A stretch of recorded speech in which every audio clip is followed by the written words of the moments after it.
नमस्कार साथियों, उम्मीद करती हूँ आप सब बढ़िया होंगे और अपनी पढ़ाई को अच्छे तरीके से कर रहे होंगे। तो इसके पहले हमने 65 नंबर क्वेश्चन तक कर लिया था। अब इसके आगे आज हम कंटिन्यू करेंगे। तो हमने जो 65 नंबर तक क्वेश्चन किए थे उसके ऑप्शंस को अच्छे तरीके से हमने देखा था, उसको उसकी विस्तृत व्याख्या भी की थी हमने अच्छे तरीके से, क्या है, कैसे है, किस प्रकार, उसको हमने अच्छे तरीके से सही ढंग से हमने उसको देखा था। अब इसके आगे हम कंटिन्यू करेंगे और कल हमने अनुनासिकता के आधार पर जितने भी उससे रिलेटेड क्वेश्चन आए हुए थे एग्जाम में उसको हमने देखा। और आज हम देखेंगे ओठ की आवृत्ति के आधार पर, ओठ की आवृत्ति के आधार पर जो इससे जो रिलेटेड क्वेश्चन एग्जाम्स में हमारे आए हुए हैं उसको हम देखेंगे। तो आज चलिए हम शुरू करते हैं 66 नंबर क्वेश्चन से अपने। तो हमारा 66 नंबर क्वेश्चन क्या कह रहा है, ओठों की आकृति के आधार पर निम्नलिखित में से कौन आवृत्त मुखी स्वर है। क्या पूछा है, ओठों की आकृति के आधार पर इनमें से आवृत्त मुखी स्वर कौन सा है। तो हमारा ऑप्शन ए है छोटी, ऑप्शन बी हमारा है बड़ा ऊ, ऑप्शन सी हमारा है ओ, ऑप्शन डी हमारा है छोटा ऊ। तो इसमें से जो हमारा ऑप्शन सही हो जाएगा वो ऑप्शन ए। ऑप्शन ए हमारा आवृत्त मुखी स्वर है। छोटी ई जो हमारा है ये आवृत्त मुखी स्वर है। अब इसकी चलिए हम व्याख्या देख लेते हैं, इसकी व्याख्या क्या है और किस प्रकार है। तो इसकी व्याख्या हम चलिए करते हैं। ओठों की आकृति के आधार पर स्वरों को दो भागों में विभाजित किया गया है। कितने भाग में, ओठ की आकृति के आधार पर स्वर को कितने भागों में विभाजित किया गया है, दो भागों में। कितने, दो भागों में विभाजित किया गया है। पहला कौन सा है, आवृत्त मुखी स्वर, और दूसरा कौन सा है, वृत्त मुखी स्वर। पहला आवृत्त मुखी स्वर है और दूसरा वृत्त मुखी स्वर है। तो आवृत्त मुखी क्या होते हैं उन्हें हम देख लेते हैं। जिन स्वरों के उच्चारण में ओठ वृत्तमुखी या गोलाकार नहीं होते हैं, जिन स्वरों के उच्चारण में ओठ वृत्तमुखी या गोलाकार नहीं होते हैं उन्हें क्या कहते हैं, आवृत्त मुखी स्वर कहते हैं। जैसे कौन कौन से हैं हमारे, छोटा आ हो गया, बड़ा आ हो गया, छोटी, बड़ी, ए और ऐ, ये हमारे जो हैं ये आवृत्त मुखी स्वर हैं। इनमें क्या होता है, जो हम जब इन्हें उच्चारित करते हैं तो हमारा ओठ जो है वो पूरा गोला नहीं होता, हल्का सा खुलता है और हल्का सा खुलता है और उसमें से हम उसे उच्चारित करते हैं। तो इसके आगे हम देखते हैं हमारा वृत्त मुखी स्वर क्या है। जिन स्वरों के उच्चारण में ओठ गोलाकार होते हैं, इन्हें जब जो वृत्त मुखी के अंतर्गत जो आते हैं उनको जब हम उच्चारित करते हैं तो हमारा ओठ का आकार जो होता है वो गोलाकार हो जाता है। तो अब इसके आगे हम देखते हैं वे क्या कहलाते हैं, वृत्त मुखी स्वर कहलाते हैं। जैसे छोटा ऊ हो गया, बड़ा ऊ हो गया, ओ हो गया, औ हो गया और आ हो गया। तो ये जो हमारे पांच हैं ये क्या है, वृत्त मुखी स्वर हैं। इनको उच्चारित करते वक्त क्या होता है, ओठ हमारा गोलाकार हो जाता है। तो इसी के अनुसार क्या होगा, आवृत्त मुखी और वृत्त मुखी के अनुसार क्या हो जाएगा, ये जो छोटी ई है ये आवृत्त मुखी स्वर हो जाता है। अब इसके आगे हम देखते हैं हमारा 67 नंबर क्वेश्चन क्या है। 67 नंबर हमारा क्वेश्चन क्या है हम उसे देख लेते हैं। अब हमारा इसके आगे जो स्टार्ट होगा वो क्या है, स्वर से संबंधित प्रश्न। जो स्वर से संबंधित प्रश्न आए हुए हैं हमारे एग्जाम्स में वो किस प्रकार आए हुए हैं उसको हम देखेंगे। हम 67 नंबर हमारा क्वेश्चन क्या कह रहा है, निम्नलिखित विकल्पों में से ह्रस्व स्वरों की पहचान कीजिए। निम्नलिखित विकल्पों में से ह्रस्व स्वरों की पहचान कीजिए। ये जो ह्रस्व लिखा गया है ना ये गलत लिखा गया है, क्योंकि हाँ में जो है वो री की मात्रा रहती है।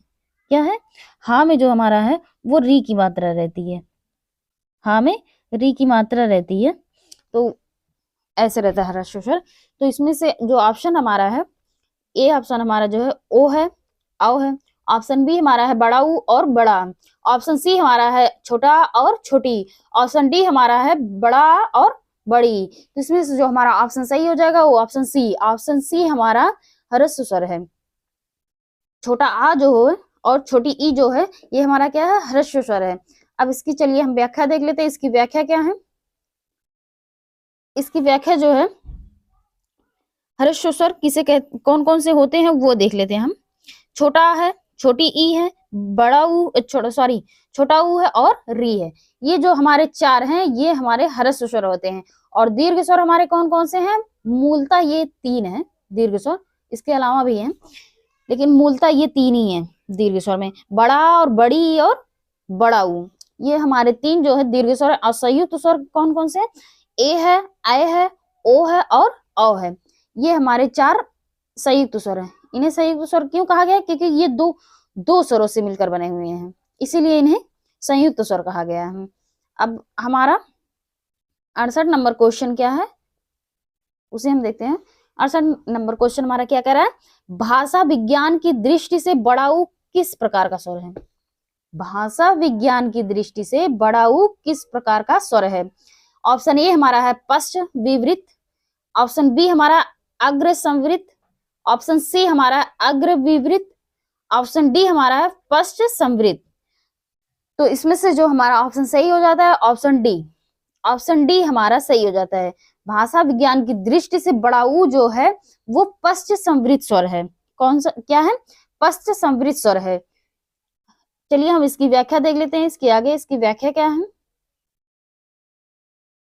इसकी व्याख्या जो हमारे है, जीव के भाग के आधार पर स्वरों का वर्गीकरण। जीव के भाग के आधार पर स्वरों का वर्गीकरण। तो ये कितने प्रकार के हैं? पहला है अग्र स्वर, दूसरा है मध्य स्वर और तीसरा है पश्च स्वर। तो अग्र स्वर क्या है उसे हम देख लेते हैं। जिन स्वरों के उच्चारण में जीभ का अग्रभाग काम करता है। अग्रभाग जीभ का जो आगे का हिस्सा होता है, ये जब हम इसको उच्चारित करते हैं तो ये हमारे आगे का भाग जो है वो कार्य करता है। तो इसमें से अग्र स्वर में कौन कौन से आ जाएंगे? छोटी, बड़ी, ए और ऐ। जब हम इन्हें उच्चारित करते हैं तो हमारे जीभ का जो आगे अगला हिस्सा है वो क्रियाशील रहता है। अब इसके आगे हम देख लेते हैं मध्य स्वर क्या है? जिन स्वरों के उच्चारण में जीभ का मध्य भाग काम करता है, वो मध्य स्वर के अंतर्गत बस एक ही आता है। वो क्या है? छोटा आ।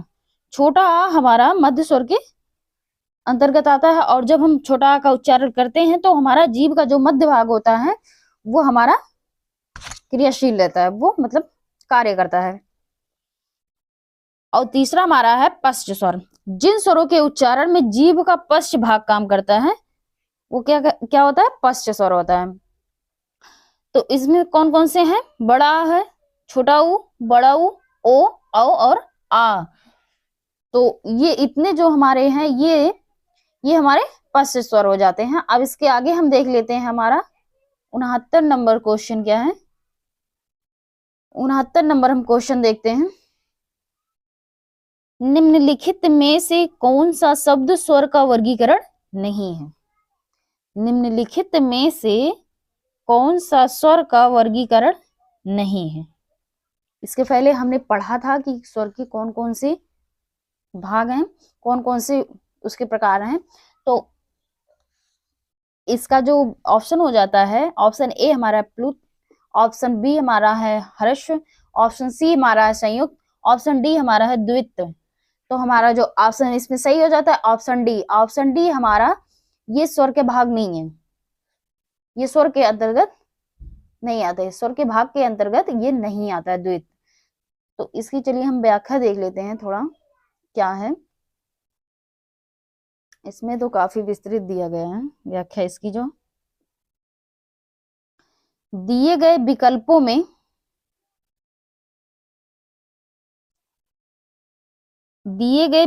में से द्वित स्वर का वर्गीकरण नहीं है। जो द्वित है वो स्वर का वर्गीकरण नहीं है। बाकी जो 3 हैं, जो 3 बचे हुए हैं ऑप्शन में, वो स्वर के भेद हैं। मूलतः स्वर 3 ही प्रकार का होता है। पहला स्वर जो है वो कितने प्रकार का होता है? 3 प्रकार का। आगे देख लेते हैं ह्रस्व स्वर। ह्रस्व, अभी मैंने इसके पहले क्वेश्चन में इसकी व्याख्या की थी कि ह्रस्व स्वर कौन से हैं, दीर्घ स्वर कौन से हैं, संयुक्त स्वर कौन से होते हैं। तो आप लोग को पता ही होगा कि कौन कौन से हैं। मैंने इसके पहले हम कई बार बता चुके हैं कि ह्रस्व स्वर क्या है, दीर्घ स्वर क्या है, स्वर संयुक्त स्वर क्या है। तो इसके आगे हम देख लेते हैं। मात्रा के आधार पर भी स्वर 3 प्रकार के होते हैं। मात्रा के आधार पर स्वर 3 प्रकार के होते हैं। तो कौन कौन से होते हैं? ह्रस्व स्वर, एक मात्रिक स्वर। ह्रस्व स्वर को एक मात्रिक भी स्वर कहा जाता है। और दूसरा क्या है, दीर्घ स्वर और द्विमात्रिक स्वर। दीर्घ स्वर को द्विमात्रिक स्वर भी कहते हैं। प्लुत स्वर या त्रिमात्रिक, प्लुत स्वर या त्रिमात्रिक इसे भी कह देते हैं प्लुत स्वर को। तो ह्रस्व स्वर के अंतर्गत या एक मात्रिक स्वर कौन कौन से हैं, छोटा, छोटी, छोटा ऊ और री, ये हमारे एक मात्रिक स्वर या ह्रस्व स्वर हैं। और दीर्घ स्वर या द्विमात्रिक स्वर कौन कौन से हैं, बड़ा, बड़ी, बड़ा ऊ, ए ओ और औ, ये हमारे द्विमात्रिक स्वर हैं या दीर्घ स्वर हैं। प्लुत स्वर क्या है या त्रिमात्रिक स्वर क्या है, इसके लिए 3 का अंक है। इसका सिंबल होता है ना, तो इसीलिए ये बताया गया है, इसके लिए 3 का अंक है। जैसे प्लुत स्वर लगाया जाता है, जैसे क्या हो गया, ओम। जब ओम को हम उच्चारित करते हैं तो क्या है, बहुत देर तक खींचते हैं ना, ओम। तो ये जो बीच में है, ओम के जो बीच में है, ओम के जो बीच में है, ये इससे हमें पता चलता है कि ये प्लुत स्वर है या त्रिमात्रिक स्वर है। अब इसके आगे हम देखते हैं हमारा 70 नंबर क्वेश्चन क्या है। तो अब हम देखेंगे व्यंजन। अब तक हम क्या पढ़ रहे थे, स्वर। स्वर से रिलेटेड जितने हमारे एग्जाम्स में क्वेश्चन आए थे अब तक हमने उसको देखा। अब हम क्या देखेंगे, व्यंजन। व्यंजन से किस प्रकार के क्वेश्चन कैसे आते हैं हमारे एग्जाम्स में, अब हम उसको देखेंगे। स्वर हमारा यहाँ कंप्लीट हो जाता है, उससे रिलेटेड जितने भी क्वेश्चन आए हुए थे। अब हम व्यंजन से रिलेटेड जो भी क्वेश्चन आया उस आगे हम उसको देखेंगे। तो चलिए शुरू करते हैं। व्यंजन, व्यंजन परिभाषा, भेद एवं संख्या। अब व्यंजन के आधार पर जो भी क्वेश्चन है उसको देखते हैं। 70 नंबर हमारा क्या है, 70 नंबर क्वेश्चन क्या कह रहा है हमारा, उसको देखते हैं। टा वर्ग में कौन सा व्यंजन नहीं आता है, टा वर्ग में कौन सा व्यंजन नहीं आता है। मैंने आप लोगों को बहुत अच्छे से बताया है, का वर्ग और चा वर्ग, टा वर्ग, पा वर्ग, ये सब मैंने बहुत अच्छे से बताया कि इसके अंतर्गत कौन कौन से नहीं आते हैं, तो अच्छे से आप लोगों को पता होगा। तो देख लेते हैं। ऑप्शन ए हमारा है टा, ऑप्शन बी हमारा है ठा, ऑप्शन सी हमारा है ना, ऑप्शन डी हमारा है अड़ा। तो जो हमारा इसमें से ऑप्शन सही हो जाता है ऑप्शन सी। ऑप्शन सी हमारा टा वर्ग के अंतर्गत नहीं आता, बल्कि ये किसके अंतर्गत आता है, ता वर्ग के अंतर्गत आता है। ऑप्शन सी जो हमारा ये ना वर्ग के अंतर्गत आता है, टा वर्ग के अंतर्गत नहीं आता है। अब इसके आगे हम देख लेते हैं इसकी व्याख्या क्या है। व्याख्या वही दिया गया है कि का वर्ग और चा वर्ग, टा वर्ग, ता वर्ग और पा वर्ग, इनके अंतर्गत कौन कौन से आते हैं। तो इसके पहले भी हमने इसकी व्याख्या कर ली है, तो इसकी व्याख्या नहीं करते हैं। इसके आगे हम क्वेश्चन देखते हैं। इसके आगे हमारा क्वेश्चन क्या है,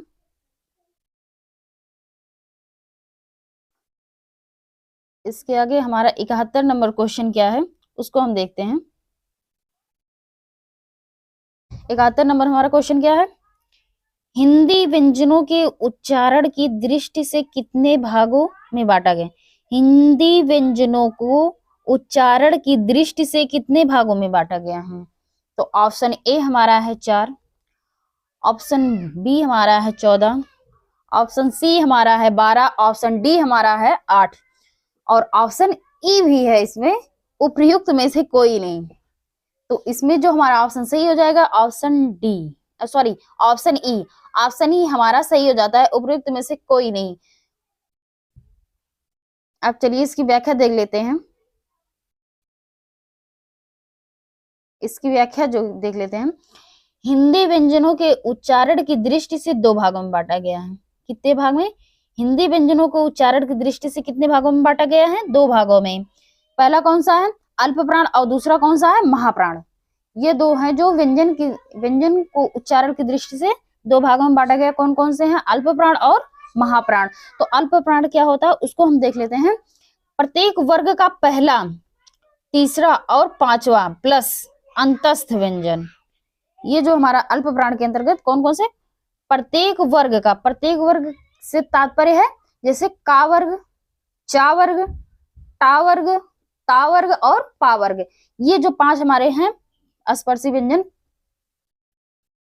इनको वही बताया गया, उसमें से जो प्रत्येक वर्ग का पहला और तीसरा और पांचवा प्लस कौन सा अंतस्थ, अंतस्थ हमारे कौन कौन से हैं, या र ल व, ये चार हमारे जो हैं ये अंतस्थ व्यंजन है। ये वर्ग का पहला, तीसरा, पांचवा और अंतस्थ ये हमारे अल्प प्राण होते हैं। और महाप्राण कौन से होते हैं, प्रत्येक वर्ग का दूसरा और चौथा वर्ण प्लस ऊष्म व्यंजन, प्रत्येक वर्ग का दूसरा और चौथा प्लस कौन सा, ऊष्म व्यंजन, ये हमारे किसके अंतर्गत आते हैं, महाप्राण के अंतर्गत आते हैं।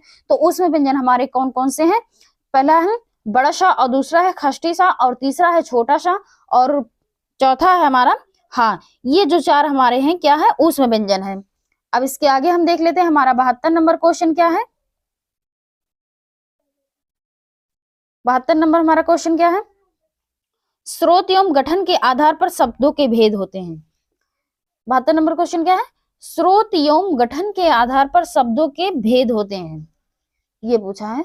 तो ऑप्शन ए हमारा है 4 से 3, 3 से 4, 2 से 4, ऑप्शन डी हमारा 4 से 2 और ऑप्शन ई भी है इसमें उपयुक्त में से कोई नहीं। तो इसमें से जो हमारा ऑप्शन सही हो जाता है ऑप्शन ए 4 से 3, स्रोत एवं गठन के आधार पर शब्दों के भेद 4 से 3 होते हैं। तो इसकी चलिए व्याख्या देख लेते हैं, इसकी व्याख्या क्या है, स्रोत के आधार पर शब्द के 4 भेद होते हैं। कितने भेद होते हैं, 4 भेद होते हैं। पहला कौन सा है, तत्सम शब्द, दूसरा तद्भव शब्द, तीसरा देशज शब्द और चौथा विदेशज शब्द। इसके आगे देखते हैं गठन, बनावट, व्युत्पत्ति, क्या व्युत्पत्ति के आधार पर शब्द के 3 भेद होते हैं। स्रोत के आधार पर कितने होते हैं, 4 और गठन, बनावट और व्युत्पत्ति के आधार पर 3 होते हैं। कौन कौन से, रूढ़ शब्द, यौगिक शब्द और योग रूढ़ शब्द। इसमें क्या कहा गया, कभी कभी क्वेश्चन बन भी जाता है और शायद बना भी होगा और आगे बन भी सकता है कि स्रोत के आधार पर कितने होते हैं, 4 होते हैं और व्युत्पत्ति के आधार पर कभी कभी बनावट भी दे देगा तो कभी कभी व्युत्पत्ति दे देगा। तो चाहे जो दे दे तो हमें कंफ्यूज नहीं होना है। तो हम देखते हैं व्युत्पत्ति के आधार पर कितने होते हैं, 3 और स्रोत के आधार पर कितने होते हैं, 4। अब इसके आगे हम देखते हैं हमारा 73 नंबर क्वेश्चन क्या है, निम्नलिखित में से अंतस्थ व्यंजन नहीं है। निम्नलिखित में से अंतस्थ व्यंजन नहीं है। तो ऑप्शन ए हमारा है र, ऑप्शन बी हमारा है पा, ऑप्शन सी हमारा है वा, ऑप्शन डी हमारा है ला। अभी इसके पहले क्वेश्चन में मैंने बताया था, जो उसकी व्याख्या थी उसके अंतर्गत आया था कि अंतस्थ व्यंजन कौन कौन से हैं। तो इसमें से जो हमारा ऑप्शन सही हो जाएगा वो ऑप्शन बी, ऑप्शन बी हमारा सही हो जाता है। पा जो है वो अंतस्थ व्यंजन नहीं, बाकी ये 3 ऑप्शन जो हैं ये 3 ऑप्शन अंतस्थ व्यंजन के अंतर्गत आते हैं। अब इसके आगे हम देख लेते हैं इसकी व्याख्या क्या है, इसकी व्याख्या देखते हैं। दिए गए विकल्पों में से पा अंतस्थ व्यंजन नहीं है, पा जो है वो अंतस्थ व्यंजन नहीं है, जबकि या, र, ल, व ये 4 हमारे जो है ये अंतस्थ व्यंजन है।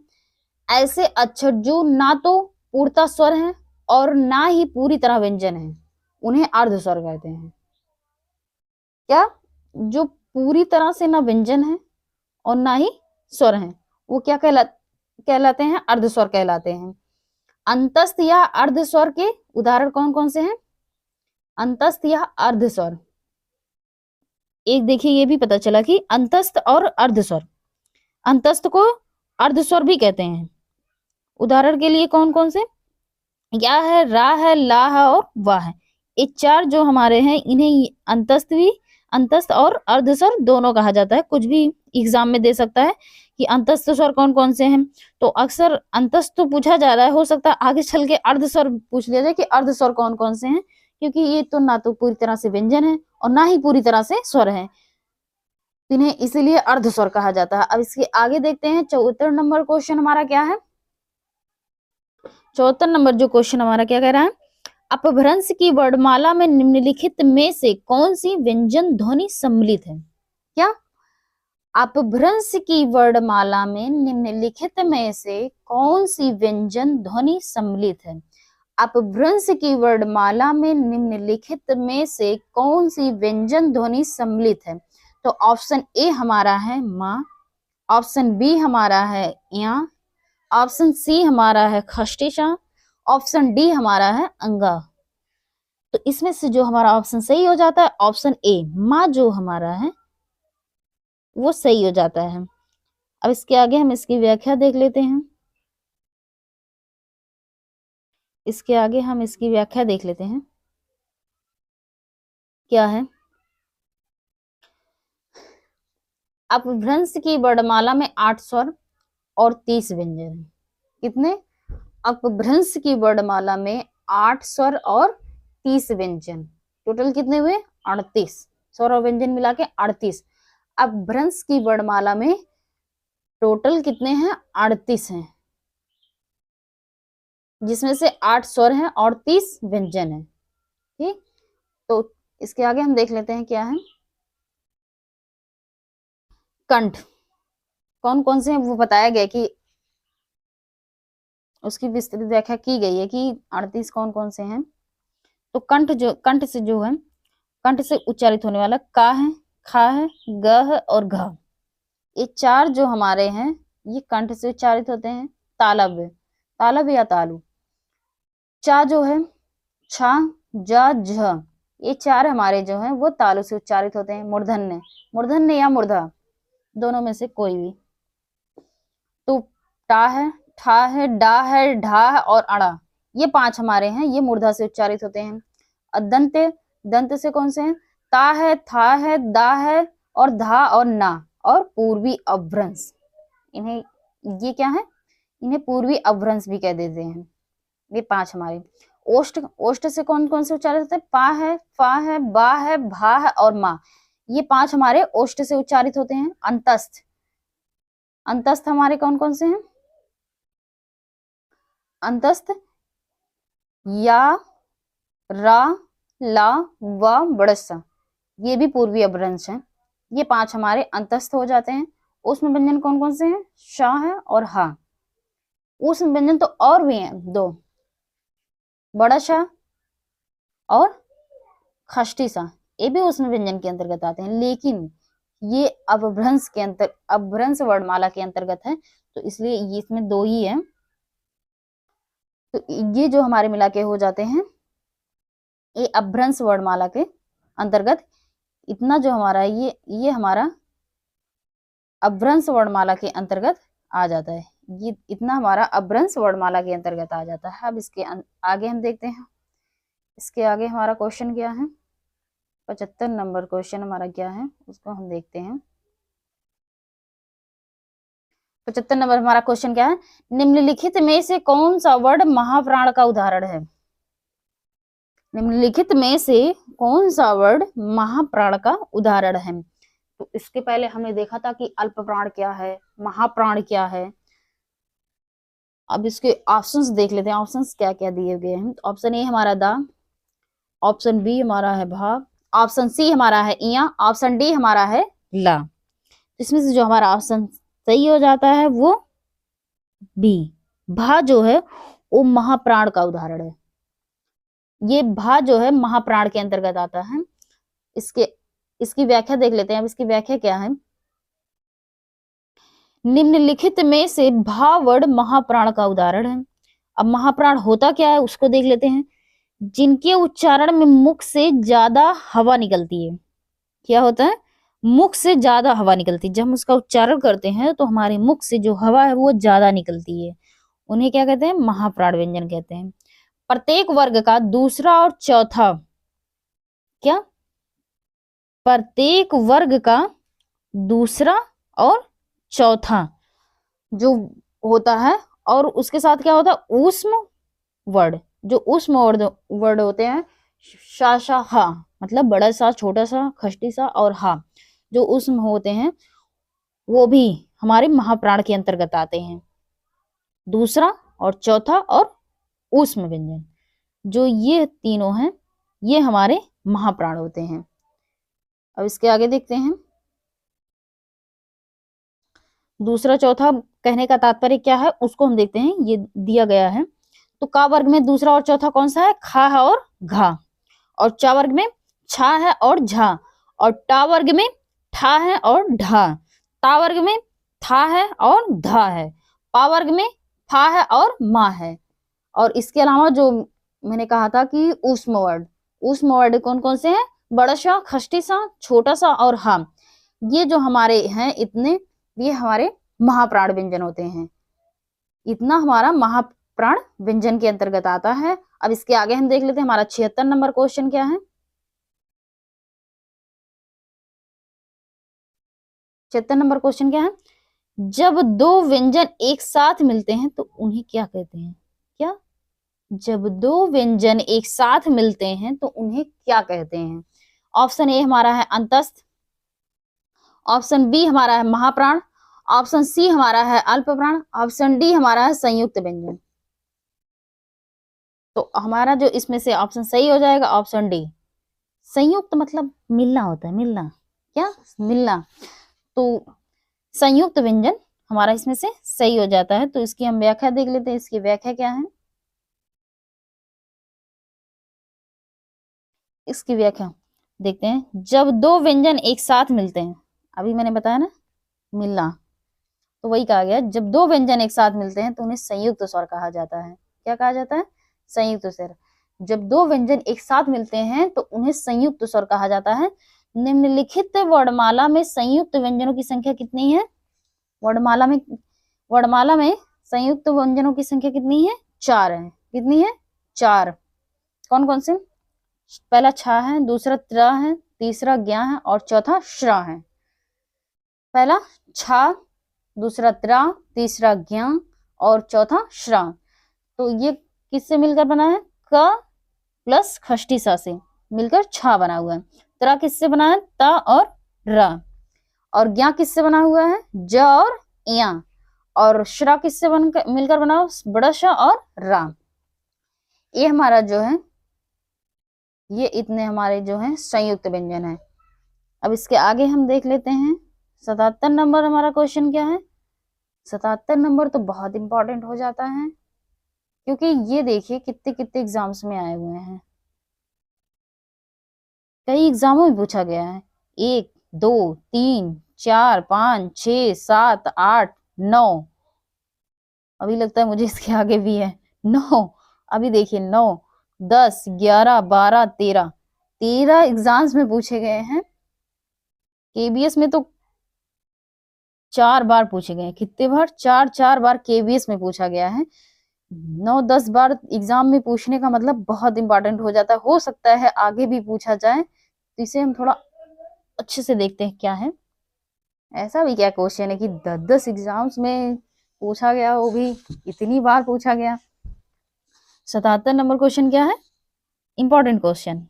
ये क्या इंपॉर्टेंट क्वेश्चन है ये भैया, इसको देखते हैं। ओष्ठ अल्प प्राण घोष वर्ड का उदाहरण नहीं है। वाह, ओष्ठ अल्प प्राण घोष वर्ड का उदाहरण नहीं है। ओष्ठ अल्प प्राण घोष वर्ड का उदाहरण कौन सा है? सॉरी, मैंने इसके पहले कह दिया था कि नहीं है। ओष्ठ अल्प प्राण घोष वर्ड का उदाहरण कौन सा है ये पूछा है। तो ऑप्शन ए है भ, ऑप्शन बी है ब, ऑप्शन सी है प, ऑप्शन डी है फ। तो इसमें से जो हमारा ऑप्शन सही हो जाएगा वो ऑप्शन बी। ऑप्शन बी हमारा सही हो जाता है। बा जो है ओष्ठ अल्प प्राण घोष वर्ड का, सॉरी, ओष्ठ अल्प प्राण घोष वर्ड के अंतर्गत आता है। तो इसके आगे हम इसकी व्याख्या देख लेते हैं। इस क्वेश्चन को ध्यान में रखिएगा, क्योंकि ये कई एग्जाम्स में पूछे गए हैं। हो सकता है आगे भी पूछे जाए और बाकी जगह कोई और वर्ड देकर पूछा जाए। तो इसके आगे हम देख लेते हैं इसकी व्याख्या। इसकी व्याख्या क्या है? इसकी व्याख्या हम देखते हैं। वर्ड है और उसके उच्चारण के प्रकार है, कैसे किस किस प्रकार से वो उच्चारित होते हैं वो दिया गया। तो उच्चारण स्थान कौन कौन से हैं? कंठ है, तालव्य है, मूर्धन्य है, दंत है और ओष्ठ है। ये जो हमारे हैं 5 हमारे हैं, ये उच्चारण स्थान है। अब पहला अघोष। अघोष जो हमारा है ये छोटा सा ना होके खष्टी सा यहाँ होना चाहिए था। अघोष, अघोष अल्प प्राण। तो अघोष अल्प प्राण के अंतर्गत कौन कौन से आते हैं? का है, चा है, टा है, ता है और पा है। मतलब स्पर्श व्यंजन का प्रथम वर्ड जो है वो हमारे अल्प प्राण या अघोष दोनों कहा जाता है। और अघोष महाप्राण कौन कौन से हैं? खा है, छा है, ठा है, था है और फा, ये हमारे महाप्राण है। और सघोष अल्प प्राण कौन से हैं? ग है, जा है, डा है, दा है और बा, ये हमारे सघोष अल्प प्राण है। ये क्या थे? अघोष अल्प प्राण थे। और ये क्या है? ये क्या थे? अघोष अल्प प्राण और ये सघोष अल्प प्राण। अब सघोष महाप्राण कौन से हैं उसको हम देखते हैं। घा है, झा है, ढा है, धा और माँ, सॉरी भा, ये हमारे सघोष महाप्राण हैं। ये क्या है? सघोष महाप्राण है। और ये क्या थे? अघोष महाप्राण थे। अब सघोष अल्प प्राण नासिक के, यानी जब हम इसको उच्चारित करते हैं तो ये हमारे जो उच्चारित होता है अक्सर हमारे नाक से, जैसे लगता है हमारे नाक से आवाज आ रही है ज्यादा, तो इसीलिए इसे कहा गया है नासिक के। तो इसके ये देखते हैं हमारा क्या है।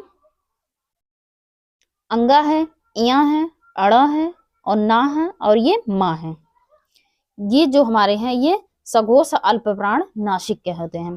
तो हमारे ये इतने जो है 25 वर्ड जो हैं इन्हें स्पर्शी व्यंजन भी कहा जाता है। क्या कहा जाता है? इन 25 वर्डों को स्पर्शी व्यंजन भी कहा जाता है। अब इसके आगे हम देख लेते हैं हमारा क्वेश्चन क्या है। इसके आगे जो हमारा क्वेश्चन है 78 नंबर का क्वेश्चन क्या है उसे हम देखते हैं। त्रिवेणी शब्द में त्र वर्षों के योग से बना है।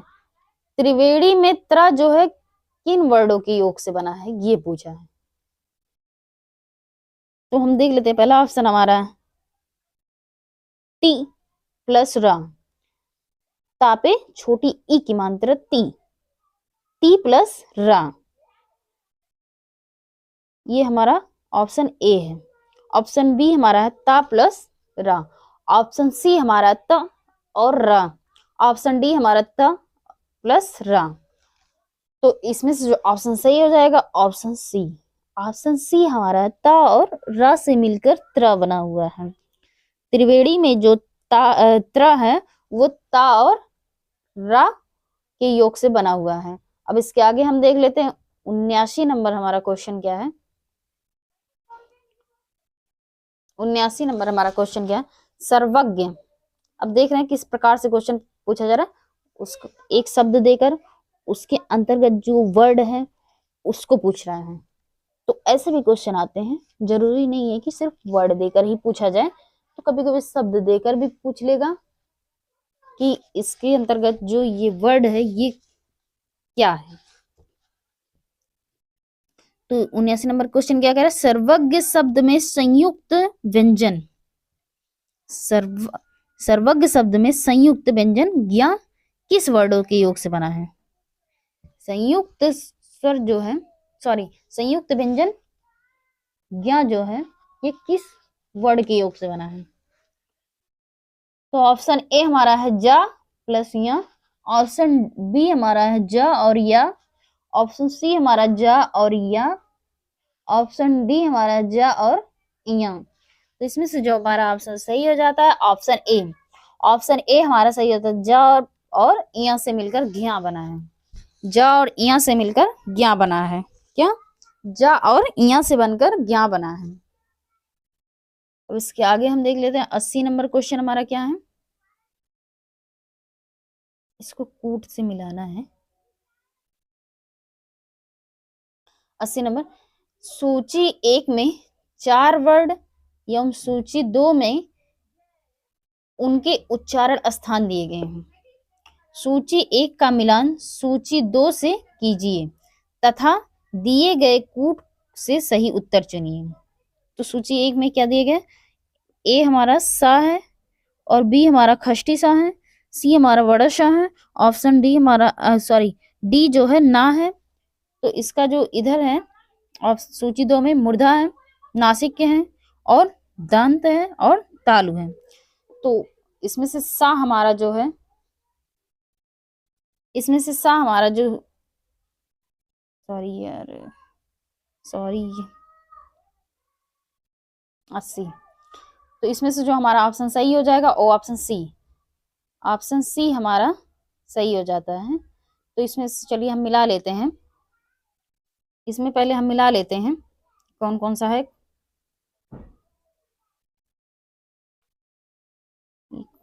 कौन कौन सा है उसको हम मिला लेते हैं। सा हमारा जो है वो किससे उच्चारित होता है, दंत से, दंत या दांत से। सा का उच्चारण स्थान क्या है, दंत। और खष्टी सा का उच्चारण स्थान क्या है, मूर्धा। खष्टी सा किससे उच्चारित होता है, मूर्धा से। और बड़ा सा जो हमारा है वो हमारा तालु से उच्चारित होता है, किससे, तालु से बड़ा सा उच्चारित होता है। और ना जो हमारा है वो नासिक से उच्चारित होता है, नासिक या नासिका कुछ भी कह दिया जाता है, दोनों में से कुछ भी हम कह सकते हैं, नासिक या नासिका। तो शाह हमारा दांत से उच्चारित है, खष्टी सा हमारा मूर्धा से, बड़ा सा हमारा तालु से, और ना जो हमारा है वो नासिक से। तो ऐसे में हमारा ऑप्शन सी जो हमारा वो सही हो जाता है, ऑप्शन सी हमारा, ऑप्शन सी हमारा सही हो जाता है। इसकी व्याख्या देख लेते हैं, इसकी व्याख्या कुछ दिया नहीं है बहुत। सा का उच्चारण स्थान क्या है, दांत। खष्टी सा का मूर्धा और बड़ा सा का तालु होता है, और ना का उच्चारण स्थान नासिका से होता है। अब इसके आगे हम देख लेते हैं वर्णों का उच्चारण स्थान।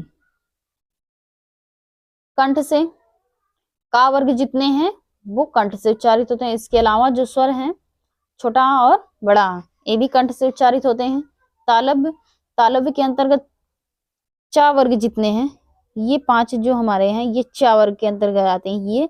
और इसके अलावा जो है या और बड़ा शा ये तालु से उच्चारित होते हैं। मूर्धा, मूर्धा के अंतर्गत टा वर्ग, टा वर्ग जितने हैं ये हमारे मूर्धा से उच्चारित होते हैं। इसके अलावा रा और खष्टी सा।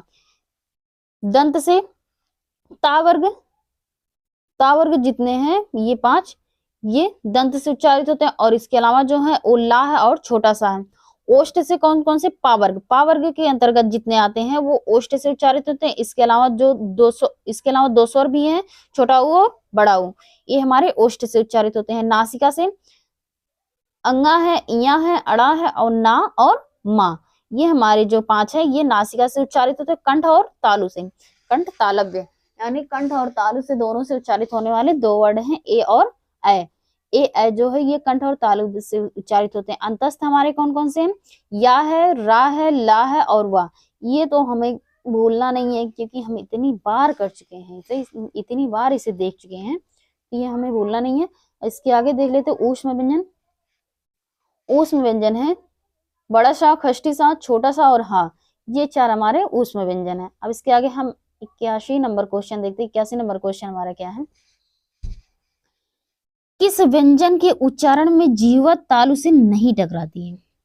ऐसा कौन सा व्यंजन है जो जिसका हम उच्चारण जब करते हैं तो वो जीवा जो है, जीवा मतलब जीव, वो तालु से नहीं टकराती है, टच नहीं करती है उसे।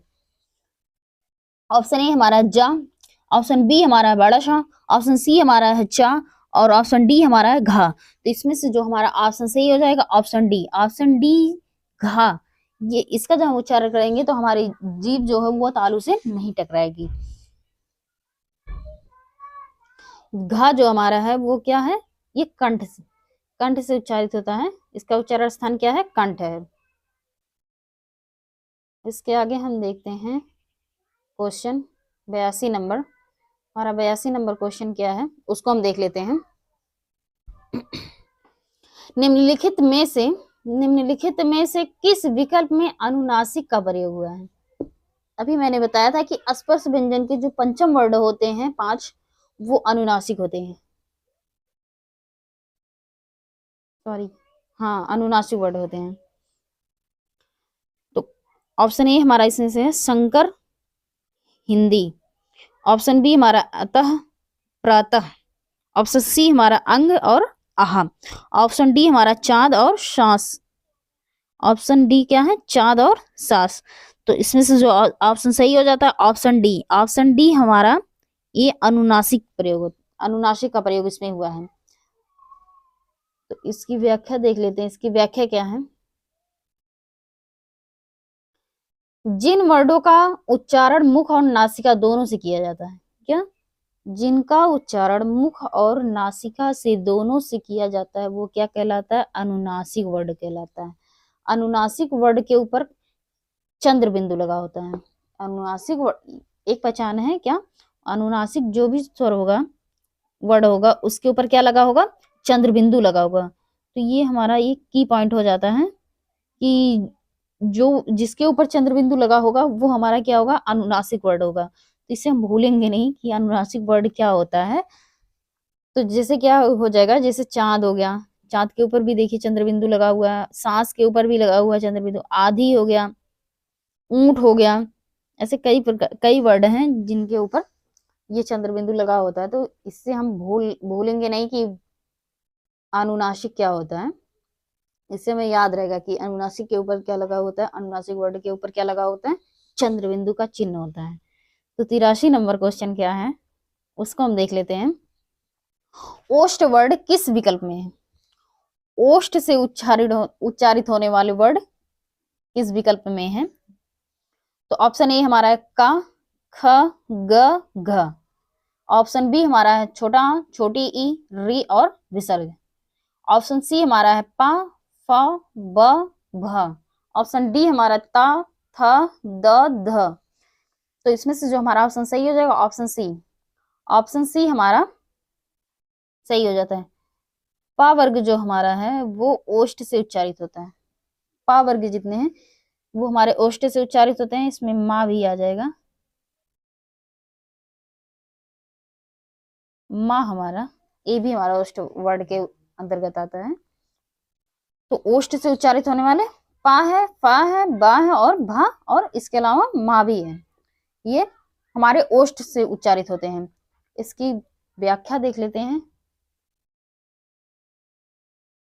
जिन वर्डों का उच्चारण ओष्ठ अथवा ओठ की मदद से हो वो क्या कहलाता है, ओष्ठ वर्ड कहलाता है। जैसे पा है, फा है, बा है, भा है और माँ। और इसके अलावा जो दो स्वर होते हैं वो कौन कौन से हैं, छोटा ऊ और बड़ा ऊ।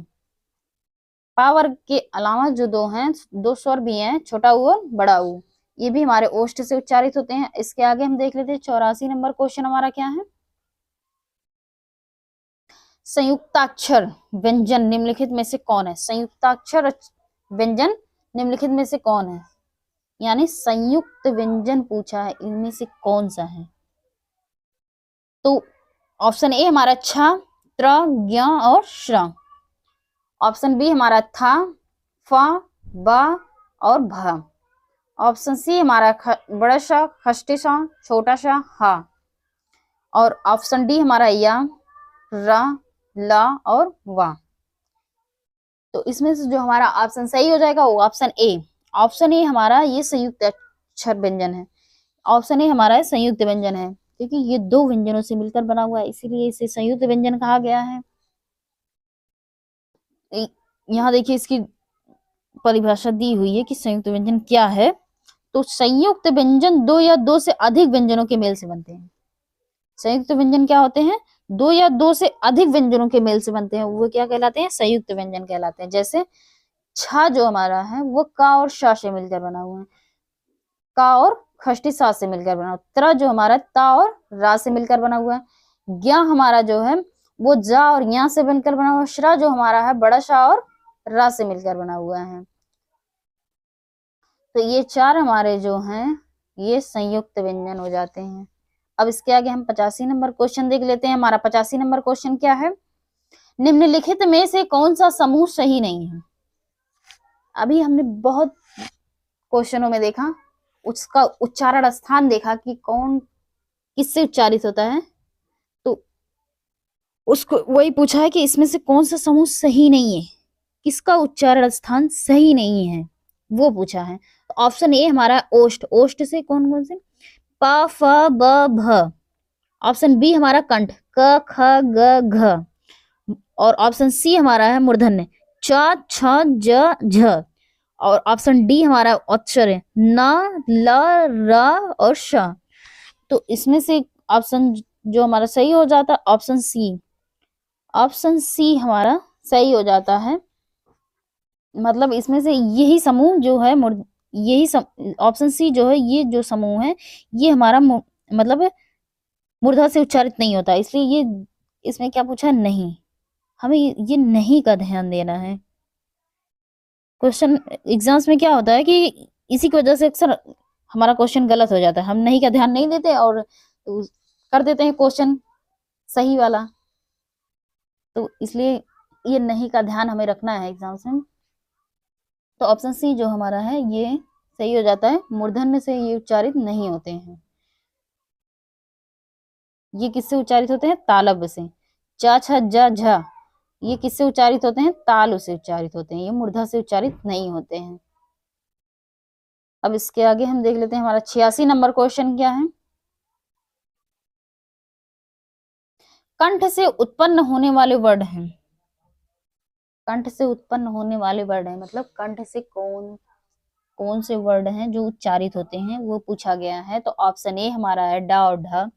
ऑप्शन बी हमारा है गा और घा। ऑप्शन सी हमारा री और रा। ऑप्शन डी हमारा है चा और छा। इसमें से जो ऑप्शन सही हो जाता है ऑप्शन बी। ये कंठ से उच्चारित होते हैं गा और घा। का वर्ग के अंतर्गत जितने भी आते हैं वो हमारे कंठ से उच्चारित होते हैं। तो इसमें से का वर्ग का 2 वर्ड दिया गया है गा और घा। ये हमारे कंठ से उच्चारित होते हैं। और इसके पहले हमने कई क्वेश्चनों में देख लिया है उसके उच्चारण स्थान, तो इसकी व्याख्या नहीं करते हैं। हम आगे अपना क्वेश्चन देखते हैं। आगे हमारा क्वेश्चन क्या है उसको हम देखेंगे। आगे का हमारा क्वेश्चन हम देखते हैं 87 नंबर क्वेश्चन। क्योंकि हम इसमें जो व्याख्या दिया गया है 86 नंबर में उसको हम कई बार देख चुके हैं, तो इसलिए हम आगे बढ़ते हैं। हमारा 87 नंबर क्वेश्चन क्या है। इनमें से अमानक वर्डों का विकल्प कौन सा है? इनमें से अमानक वर्डों का विकल्प कौन सा है? तो ऑप्शन ए हमारा है छोटा। ऑप्शन बी हमारा है भक। ऑप्शन सी हमारा है रा और या। ऑप्शन डी हमारा है झ और या। इसमें से ऑप्शन जो सही हो जाता है वो बी। बी ऑप्शन हमारा सही हो जाता है। ये क्या है इसको देख लेते हैं थोड़ा इसकी व्याख्या। दिए गए विकल्पों में अमानक वर्डों का विकल्प भक्त है। हिंदी में बहुत से ऐसे वर्ड होते हैं जो वर्तमान में चलन में नहीं है अथवा हिंदी के मूल वर्डों में शामिल नहीं है। जैसे क्या हुआ भक्त और झक। ये जो है ये कहीं भी आपको देखने को नहीं मिलेगा आपके टाइम में, तो इसलिए इसका उतना मानक नहीं है, इसलिए ये अमानक वर्ड होते हैं। 88 नंबर क्वेश्चन क्या है। किसका उच्चारण स्थान दंत से होता है? क्या किसका उच्चारण स्थान दंत से होता है? तो ऑप्शन ए हमारा है पा। ऑप्शन बी हमारा है ना। ऑप्शन सी हमारा है गा। ऑप्शन डी हमारा है चा। तो इसमें से जो ऑप्शन सही हो जाएगा ऑप्शन बी। ऑप्शन बी हमारा सही हो जाता है। ना जो हमारा वो दंत से उच्चारित होता है। और इसके पहले हमने इसकी व्याख्या जो है ये जो व्याख्या दिया गया है ये जो व्याख्या दी गई है इसके पहले हमने कई क्वेश्चनों में कर लिया है। इसके पहले भी क्वेश्चन में दिया गया था, तो हम इसकी व्याख्या नहीं करते हैं। हम 89 नंबर क्वेश्चन देख लेते हैं। 89 नंबर क्वेश्चन क्या है। निम्नलिखित में से ऊष्म व्यंजन है। निम्नलिखित में से ऊष्म व्यंजन कौन सा है ये पूछा है। ऑप्शन ए हमारा फा। ऑप्शन बी हमारा है भा। ऑप्शन सी हमारा है ढा। ऑप्शन डी हमारा है हा। तो इसमें से जो ऑप्शन सही हो जाता है वो ऑप्शन डी। ऑप्शन डी हमारा सही हो जाता है। ऊष्म व्यंजन हा है। कौन सा है? ऊष्म व्यंजन हा हमारा सही हो जाता है। और इसके अलावा जो है वो 3 और है ऊष्म व्यंजन। कौन कौन से हैं? बड़ा सा, खष्टी सा और छोटा सा, और एक ये हा। ये 4 हमारे ऊष्म व्यंजन हैं। ऊष्म व्यंजन क्या होते हैं उसको देख लेते हैं। ऊष्म व्यंजन क्या होते हैं उसको देखते हैं। जिन व्यंजनों का उच्चारण करते समय अथवा बोलते समय श्वास, श्वास मतलब सांस, वायु, श्वास वायु मुख के विभिन्न भागों से रगड़ खाती हुई उष्मा के साथ बाहर ध्वनि निकलती है। इसको कहा गया है कि जब हम ऊष्म व्यंजनों को उच्चारित करते हैं या बोलते हैं तो उस समय जो हमारा जो सांस होता है जब मुंह से निकलता है तो ऐसा लगता है इधर उधर लड़ के निकल रहा है मुख में, और ये गर्म हवा बाहर निकलती है, तो वो क्या कहलाता है, ऊष्म व्यंजन कहलाता है। हिंदी भाषा में ऊष्म व्यंजन कुल कितने हैं, 4 है, जो मैंने अभी ऊपर बताया कि बड़ा सा, खष्टी सा, छोटा सा, हा, ये हमारे 4 क्या है, ऊष्म व्यंजन है। अब 90 नंबर क्वेश्चन हम देख लेते हैं। हमारा 90 नंबर क्वेश्चन क्या है, इनमें से किसका उच्चारण स्थान कंठ से है। हमने कई बार देखा है कंठ से उच्चारित होने वाले, तो ऑप्शन ए हमारा है ता, ऑप्शन बी हमारा है गा, ऑप्शन सी हमारा पा, ऑप्शन सी डी हमारा है चा। तो हमारा जो इसमें से ऑप्शन सही हो जाता है ऑप्शन बी गा हमारा कंठ से उच्चारित होता है। और इसके अलावा जो है ता, पा और चा, ता जो हमारा वो दंत से उच्चारित होता है, किससे, ता हमारा दंत से उच्चारित होता है, और पा हमारा ओष्ठ से उच्चारित होता है, और चा हमारा तालव्य से उच्चारित होता है, यानी तालु से उच्चारित होता है। अब 91 नंबर हम क्वेश्चन देख लेते हैं। हमारा 91 नंबर क्वेश्चन क्या है, तालव्य महाप्राण घोष वर्ण का उदाहरण कौन सा है। तालव्य महाप्राण घोष वर्ण का उदाहरण कौन सा है, इसमें से पूछा गया है। तो ऑप्शन ए हमारा ठ, ऑप्शन बी हमारा छ, ऑप्शन सी हमारा है झ, ऑप्शन डी हमारा है था। तो इसमें से जो हमारा आंसर सही हो जाएगा ऑप्शन सी, ऑप्शन सी हमारा झ सही हो जाता है। ये तालव्य महाप्राण घोष व्यंजन है, ये तालव्य भी तालु से उच्चारित होता है, ये महाप्राण भी है और ये घोष वर्ण भी है। इतने क्वेश्चन बने इसमें से, एक क्वेश्चन में 3 क्वेश्चन बना। तालव्य भी इसका उच्चारण स्थान भी पूछ सकता है, तो ये तालु से होता है। ये कौन सा वर्ड है, ये महाप्राण वर्ड है। ये घोष है या सघोष है, या ये घोष है कि अघोष है, ये भी पूछ सकता है। तो ये क्या है, घोष वर्ड है। झ जो हमारा वो घोष वर्ड है। अब इसके आगे देखते हैं हम, इसकी व्याख्या देख लेते हैं। दिए गए विकल्पों में तालव्य महाप्राण घोष व्यंजन वर्ड का सही उदाहरण झ वर्ड है। शेष विकल्पों में दिए गए वर्डों का विवरण इस प्रकार है। ठा जो हमारा है वो मूर्धन्य महाप्राण अघोष व्यंजन है। क्या, मूर्धा से उच्चारित होता है और यह महाप्राण है और अघोष व्यंजन है। छा जो हमारा है वो तालव्य महाप्राण अघोष व्यंजन, ये तालु से उच्चारित होता है, महाप्राण व्यंजन है और अघोष व्यंजन है। और था जो हमारा ये दंत से उच्चारित होता है, ये महाप्राण है और अघोष है, अघोष व्यंजन है ये। अब इसके आगे देखते हैं 92 नंबर हमारा क्वेश्चन क्या है, कौन सा वर्ड पंचमा अक्षर है।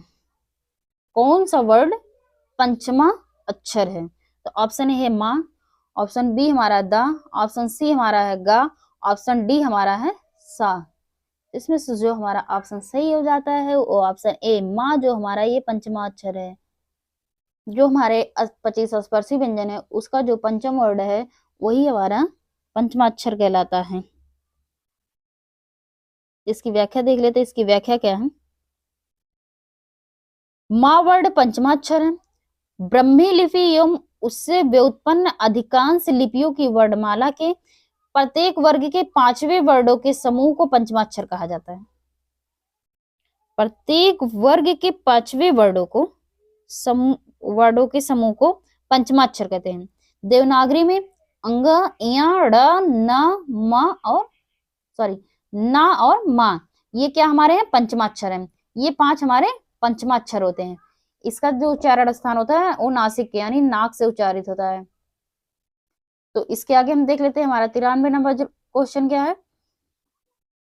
93 नंबर क्वेश्चन ये भी कई एग्जाम्स में पूछे गए हैं, तो ये भी थोड़ा इंपॉर्टेंट हो जाता है। 93 नंबर क्वेश्चन क्या है हमारा, कंठ महाप्राण घोष व्यंजन वर्ड का उदाहरण कौन सा है? मतलब कंठ से भी उच्चारित होता हो, महाप्राण भी हो और घोष वर्ड भी हो, तो ऐसा कौन सा है? तो ऑप्शन देख लेते हैं। तो ऑप्शन ए हमारा खा, ऑप्शन बी हमारा है का, ऑप्शन सी हमारा है ग, ऑप्शन डी हमारा है हा। तो इसमें से जो हमारा ऑप्शन सही हो जाता है ऑप्शन डी, हा हमारा कंठ कंठ से उच्चारित होता है और महाप्राण भी है और घोष व्यंजन भी है। इसकी व्याख्या देख लेते हैं।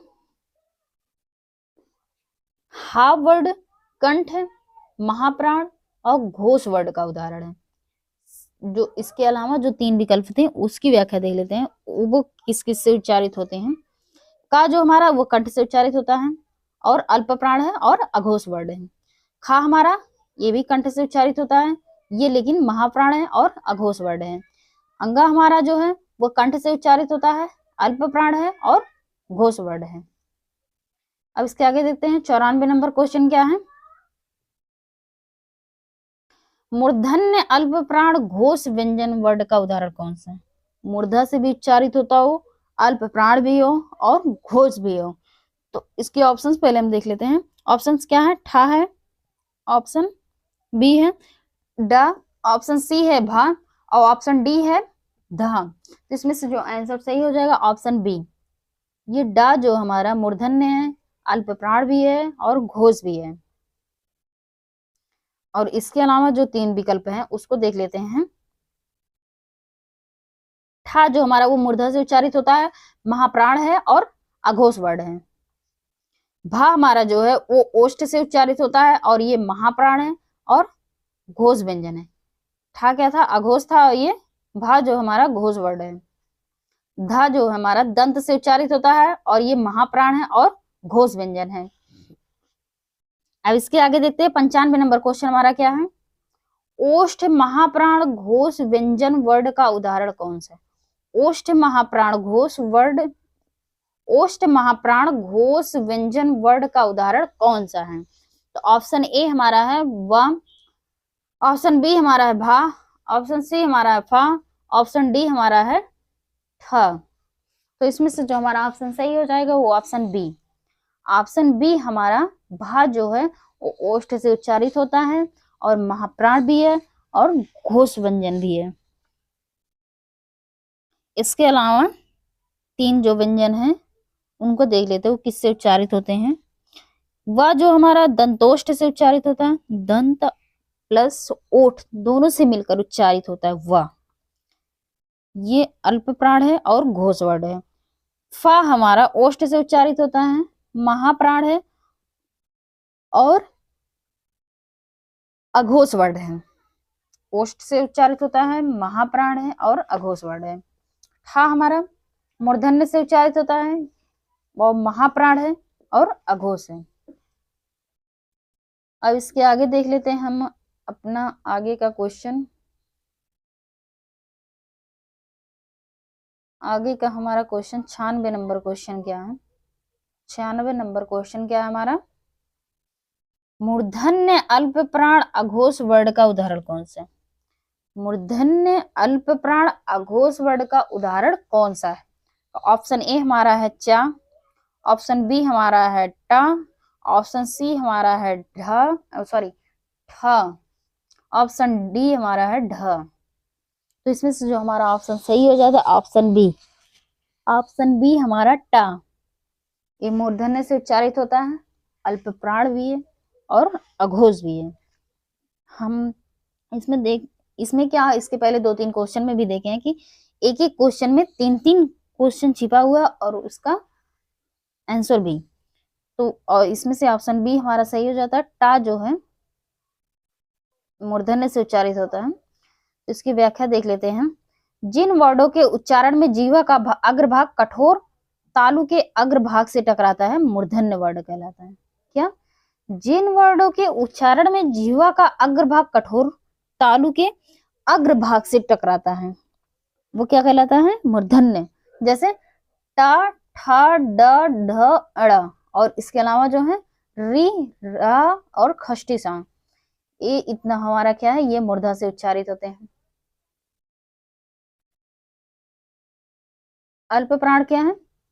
प्रत्येक वर्ग का पहला, तीसरा, पांचवा। क्या? पहला, तीसरा, पांचवा, ये जो व्यंजन होते हैं ये अल्प प्राण के अंतर्गत आते हैं। जैसे का हुआ, ग हुआ और अंगा। और इसके अलावा जो है या, रा, ला, वा, ये जो अंतस्थ व्यंजन है ये भी हमारे अल्प प्राण के अंतर्गत आते हैं। किसके अंतर्गत? अल्प प्राण के अंतर्गत आते हैं। अघोष क्या है हमारे? का है, खा है और चा, छा, टा, ठ, त, थ, प, फ, वर्गों के पहले और दूसरे। क्या? जो है पहला वर्ड और दूसरा वर्ड जो है ये अघोष वर्ड कहलाते हैं। और इसके अलावा जो है बड़ा सा, खष्टी सा, छोटा सा अघोष वर्ड होते हैं।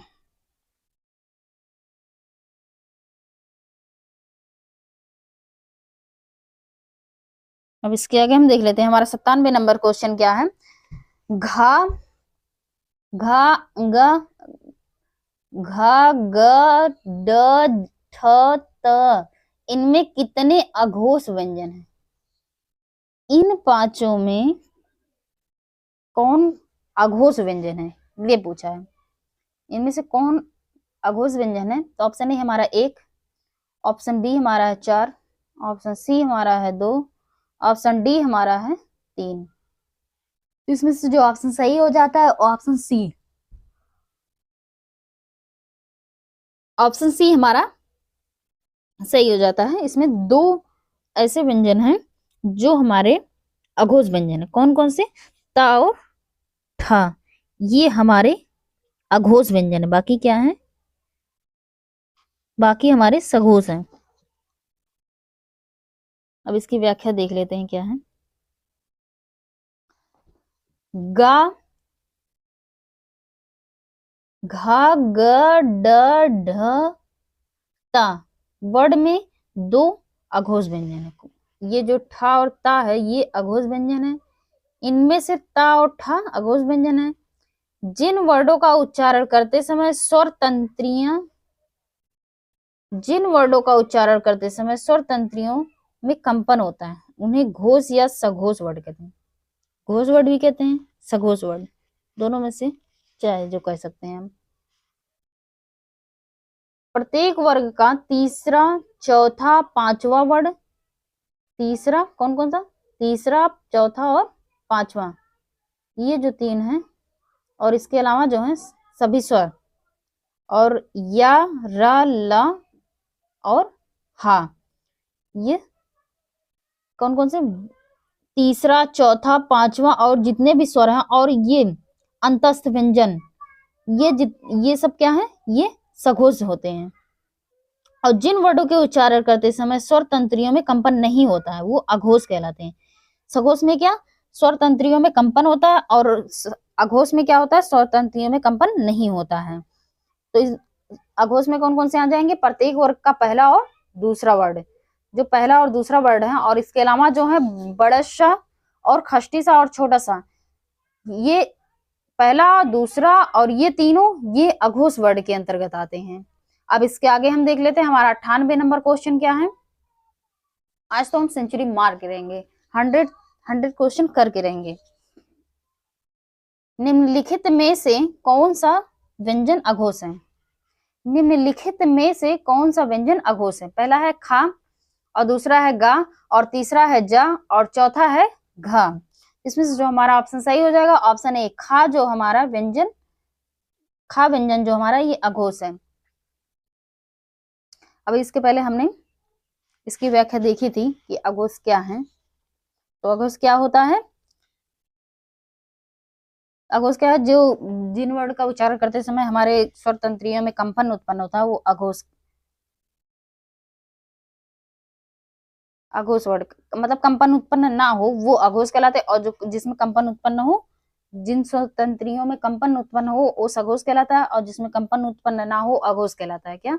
जिन स्वर तंत्रियों में कंपन उत्पन्न होता है वो सघोष कहलाते हैं और जिनमें कंपन नहीं उत्पन्न होता है वो अघोष कहलाते हैं। तो अघोष व्यंजनों की संख्या कितनी होती है? 13। कितनी होती है? अघोष व्यंजनों की संख्या कितनी होती है? 13। अब हमारा 99 क्वेश्चन क्या है, हिंदी वर्णमाला में व्यंजन वर्णों की संख्या कितनी है। हिंदी वर्णमाला में व्यंजन वर्णों की संख्या कितनी है। ऑप्शन ए हमारा 25, ऑप्शन बी हमारा है 29, ऑप्शन सी हमारा 33, ऑप्शन डी हमारा है 31। तो हमारा इसमें से जो ऑप्शन सही हो जाता है ऑप्शन सी, ऑप्शन सी हमारा जो सही हो जाता है 33। हिंदी वर्णमाला में व्यंजन वर्णों की संख्या कितनी है 33। हिंदी वर्णमाला में व्यंजन वर्णों की संख्या कितनी है 33। कितनी है 33। और इसमें इसके अलावा जो हमारे हैं वो 11 स्वर हैं। कितने हैं, इसके अलावा हमारा 11 स्वर हैं और 2 अयोगवा है और 2 द्विगुण व्यंजन है और इसके अलावा 4 क्या है संयुक्त व्यंजन है। 33 हमारे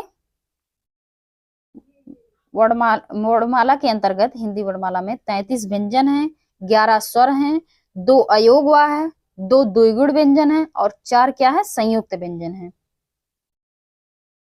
ठीक है, अब इसके आगे हम देखते हैं आज का ये हमारा आखिरी क्वेश्चन होगा।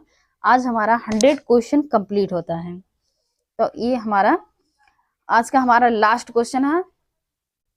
तो हमारा 100वां क्वेश्चन क्या है, ज्ञा वर्ड किस वर्डों के संयोग से बना है। ज्ञा वर्ड जो है वो किस वर्डों के संयोग से बना है।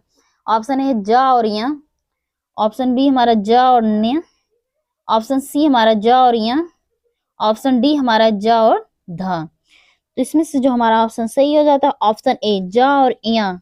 ज्ञा जो है जा और या से मिलकर बना है। ये नीचे हलंत क्यों लगा रहता है, इसका मतलब आधा जा होता है, इसमें आ वर्ड छिपा नहीं होता है। जबकि ये जा जो है इसमें ये जा पूरा है और ये जा जो है ये आधा है, क्योंकि इसके नीचे हलंत लगा हुआ है। जिसमें ऑप्शन ए हमारा सही हो जाता है, जा और यहाँ से मिलकर ज्ञा बनता है। इसकी व्याख्या देख लेते हैं क्या है। ज्ञा वर्ड जा और इया के संयोग से बना है। हिंदी वर्णमाला में 4 संयुक्त स्वर हैं। हिंदी वर्णमाला में 4 संयुक्त व्यंजन, सॉरी मैंने बोल दिया। हिंदी वर्णमाला में 4 संयुक्त व्यंजन है। कौन कौन से, छा है, त्रा है, ज्ञा है और श्रा। छा जो हमारा का और खष्टी सा से मिलकर बना हुआ है, त्रा जो हमारा ता और रा से मिलकर बना हुआ है, ज्ञा जो जा और इया से मिलकर बना हुआ है, श्रा जो हमारा बड़ा शा और रा से मिलकर बना हुआ है। तो ये जो 4 हमारे ये क्या है संयुक्त व्यंजन है। 4 हमारे संयुक्त व्यंजन है। तो आज का ये हमारा लास्ट क्वेश्चन था। अब आज हम यहीं अपनी क्लास को समाप्त करते हैं और इसके आगे जो क्वेश्चंस हैं उसको हम अब कल से कंटिन्यू करेंगे। तो थैंक यू सो मच।